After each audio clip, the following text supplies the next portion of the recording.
All right, well, welcome everybody. I'm so excited. I see so many faces that I met last month in Sacramento, and now you are out. I'm in your county. I was in your county, now you're in my county. So welcome, they're at my farm. So we have lots to see and lots to talk about today. First, just a very quick introduction. Some of you might have heard that last month.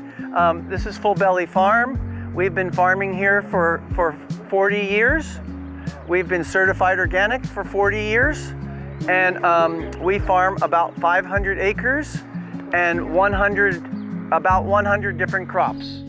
So you think of the crop, yeah, we probably have grow it or have tried it. But I know that you guys, some of you grow crops that I'm unfamiliar with, and I'm very interested in learning about them just because I love growing plants. So we have not only annual plants, like vegetables and flowers, but we also have perennial crops, orchards and grapes and asparagus and even perennial flowers. And then we grow, we have livestock. We raise chickens and sheep, cows, and pigs. And they're all out on grass all the time, or out in fields after we finish picking a field. We put them in and they eat the last of the crop stubble. So we'll see some of that. Animals are a very important part of the rotation. And you'll hear me talk a lot about biology today because soil health and farm biology is what I think about all the time. All the time. It's almost every decision I make, I'm thinking, what does that decision mean for the health of the farm, the biological health of the farm? Are you guys ready? Yeah. Okay, let's go.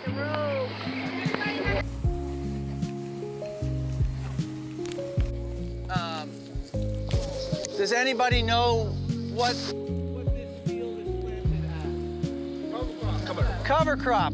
And why do you plant a cover crop? Helps with the soil. How does it help? Nutrients. Free nitrogen. What else? Organic material, yes. Okay, shade or protection. Sometimes even rain, right? Big rains this winter. This helped hold it, the soil, so no erosion. Any other reasons why you plant a cover crop? Oh, what about animals like chewers and gophers? Okay, yep, it can affect animals for sure. Weed control, good one. Anything else? Pollination. Disease management, excellent. Pollination too. Pollination. See, you guys, unbelievable. This is great. These are all. I forget the reasons. I know there's a lot, but I can't always recall them. This is great. Anything else? Okay. One thing that I would say is maybe the number one on my list. There's a lot of things that are number one, but one thing that I would add to the list is food for the biology in the soil. And what do I mean by biology? I mean by, this is actually getting very dry right now, but anybody know how many microorganisms are in my hand here? How many? At least 100, at least a billion. Maybe millions. Millions. A million. More than the people on the earth, I think. Several Billions. Yeah. Well, I roughly tell people this is about 5 billion. Okay? Maybe it's 6 billion, maybe it's 10, maybe it's 2. A billion is a bigger number than I know any of us can even imagine. So this cover crop, it does all the things that you mentioned, but we're also, every one of those 5 billion microorganisms that are in my hand, they all have to eat, right? Just like you and me. Otherwise, they don't survive. So we are basically feeding them so they get fat and they get active and they do all this work of breaking down this material and making the nutrients available eventually to for the crop that you're going to grow. The other thing that they do is you can't see it. You can see the worms and the tunnels that the worms make, but look at this. Look at this. Look at this side right here. See how it's compacted where the shovel went? But look at the other side. It kind of looks like a sponge, doesn't it? It looks very crumbly. There's a lot of place for roots to grow and oxygen to be moving in the soil and then water going through. So all these plants, they open up the soil and they create space and they create room for the biology to thrive. You rotate the crop. Way off. Yeah. Okay. Invisible. Yeah, you'll never see those with your eye. So you have to trust me when I say 5 billion. Or you buy a very expensive, you borrow Margaret's microscope from the university. I don't even know if Margaret can lend you her microscope. So anybody have an idea of how many pounds of biomass cover crop is in 1 acre in this field? This is about a 4-acre field. Does anybody have any idea how many pounds per acre of cover crop there is? That's a good guess. It's a little less than that.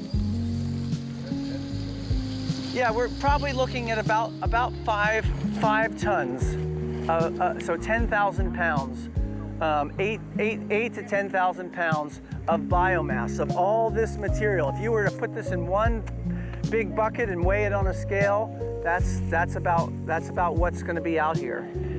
That's a lot of food, and so this is food that will be consumed over kind of a period of time, and it breaks down, and it's not just food for today, but it's going to be continued food for the next number of weeks and months. Compost is different. Compost is fully broken down.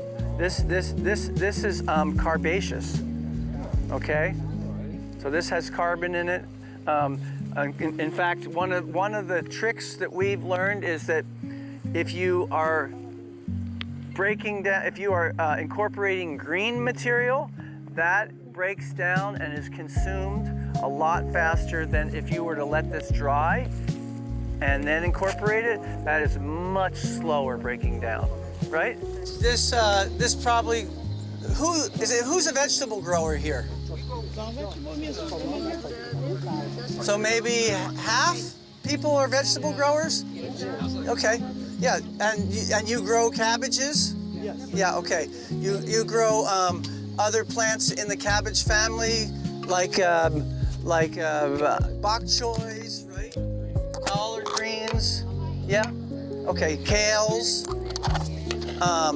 So that's obviously what you see here. This is a crop just of spring crops, and I have about every 10 to 15 days I plant another repeat.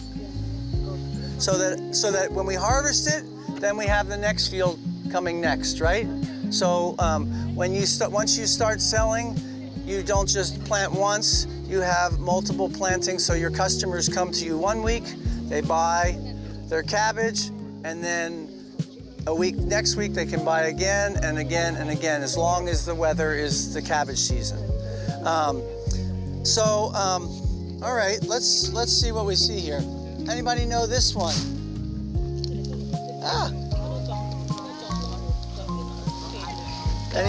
Bugs? No, ladybug. Ladybug.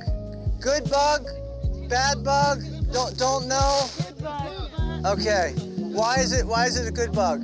Good in the good to eat some fish. And the bad to eat us. Yeah. Good. So yes, it's actually this is probably the most famous of all the good bugs. There's many, and so one of the things that we also didn't talk about, but cover crop also creates habitat for beneficial insects. If you have a place where there's no place for them to live, and no pollen or nectar for them, then they aren't going to want to be around because there's nothing to eat. Okay, so what we do really quickly, we go from that cover crop over there. We'll mow it down. We'll incorporate that. We will add compost to the field.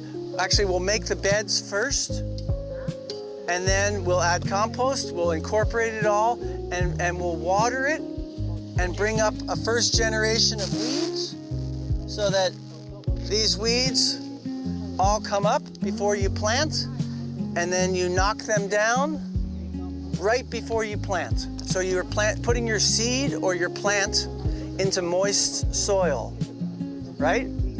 And so then you got to jump on the weeds. But do weeds stop after one time? No. This is the story of our life, right? Weeds, weeds, weeds, weeds, weeds.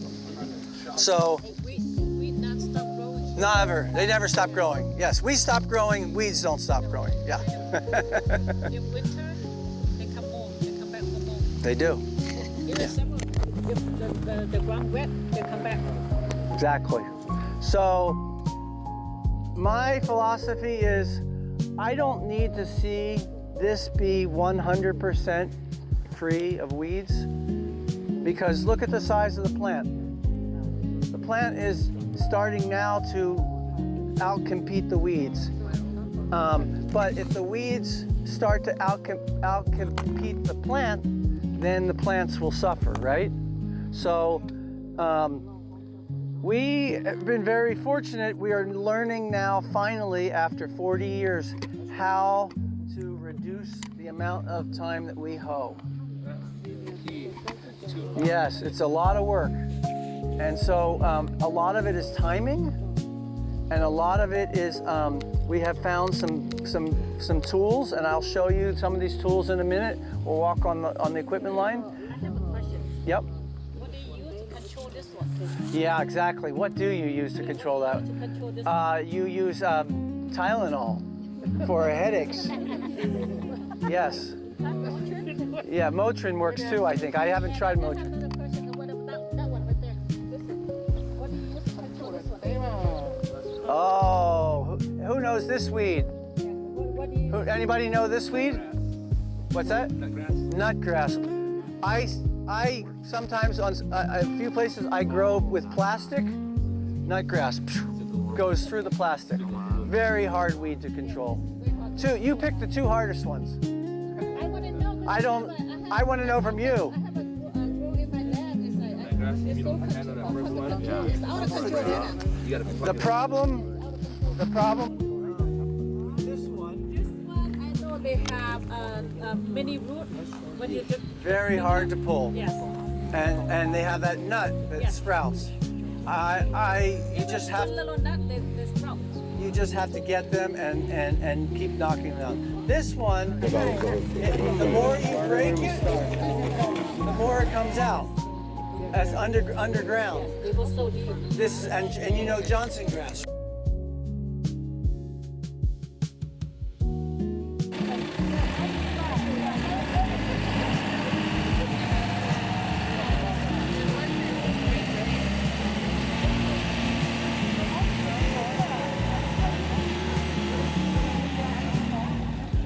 One or two, okay, 3 or 4, okay. So you guys know all about this. It's a lot of work to put it down by hand. Sometimes it's very difficult to make it very, very tight.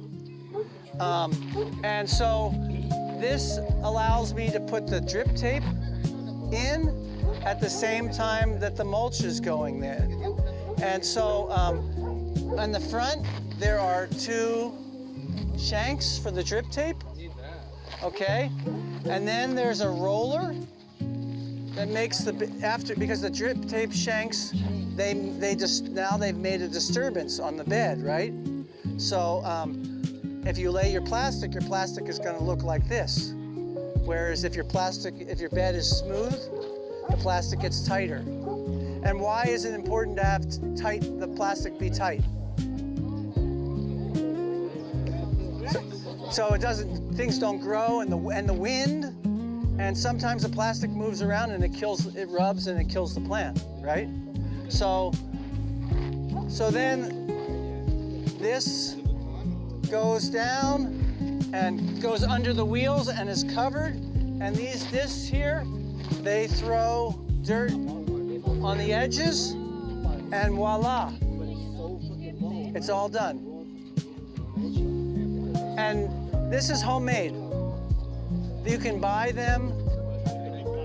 You can buy these tools, but this is a homemade, just from parts that we had. When it's time to remove the plastic, you use the same machine?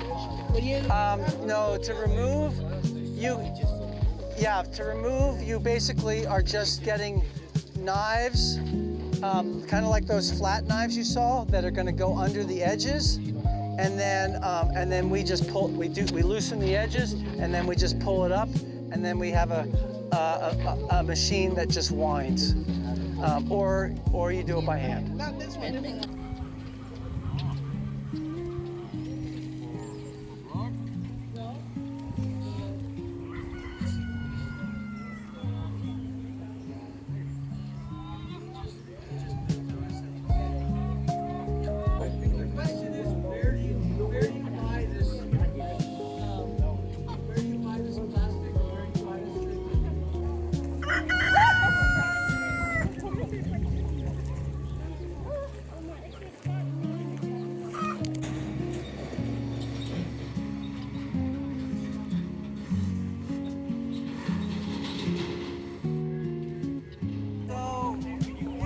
Ecco, ci vuole che